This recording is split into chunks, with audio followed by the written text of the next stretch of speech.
Hello CA inter students, कैसे हो सब लोग। पेपर हो गया टैक्स का भाई। ठीक है, मेरे को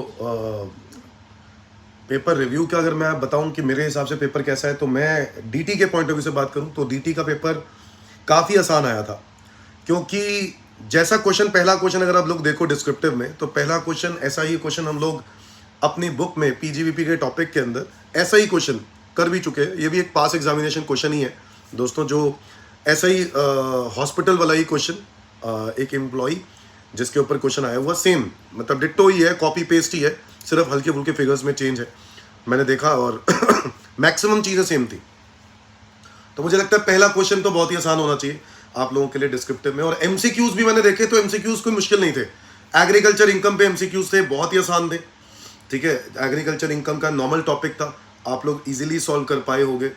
और डीटी का मैंने सारा कंटेंट देखा, set of and carry forward का टॉपिक आया हुआ है।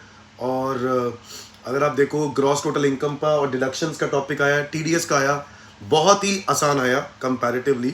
जीएसटी के अंदर एक दो टॉपिक हैं, एक दो क्वेश्चंस होंगे जिसमें आपको तकलीफ आई होगी, जिसमें कुछ कॉम्बिनेशन करके एग्जेम्पशन से रिलेटेड वो टिकट वाला जो क्वेश्चन था उस पर ज़रूर दिमाग लगाया गया होगा। बट मुझे ऐसा लगता है ओवरऑल अगर हम लोग देखें पिछले पेपर्स के कंपैरिजन में, देखें सितंबर 24 से कंपैरिजन में ये पेपर काफ़ी इजी था। सितंबर 24 के कंपैरिजन में हम कहेंगे ये पेपर इजी था। और क्योंकि डीटी का पेपर काफ़ी आसान था और मेरे को एमसीक्यूज़ में भी कोई टफनेस नहीं लगी, कोई ऐसा नहीं लगा कि आप एमसीक्यूज़ नहीं कर सकते हो। एमसीक्यूज़ चैलेंजिंग बिल्कुल भी नहीं थे। और यस, जीएसटी का डिस्क्रिप्टिव पार्ट में एक दो क्वेश्चंस में हिले होंगे ज़रूर, बट मुझे लगता है डीटी ओवरऑल बहुत अच्छा था। तो ओवरऑल देखा जाए तो अगर 100 मार्क्स का ये पेपर है, अगर मैं 100 मार्क्स से पूरे पेपर की बात करूं तो इसके अंदर इजीली 70+ स्कोरेबल होने चाहिए। ठीक है, तो ठीक है, पेपर जैसा भी हुआ हो दोस्तों, अब हमारे पास टाइम, मैं इसके पूरे कंप्लीट सॉल्यूशन लेके आऊँगा दोस्तों। बट उसके लिए मैं आपको अभी तंग नहीं करना चाहता हूँ। तो मैं चाहता हूँ कि अभी आप लोग जिनके ग्रुप 2 है पहले वो पेपर दे दें, ग्रुप 2 की पूरी तैयारी कर लें। ठीक है, क्योंकि अब उसका पेपर स्टार्ट हो जाएगा, कॉस्टिंग, एफएम और वो सब। तो आप लोग पहले ग्रुप 2 का कंप्लीट कर लो।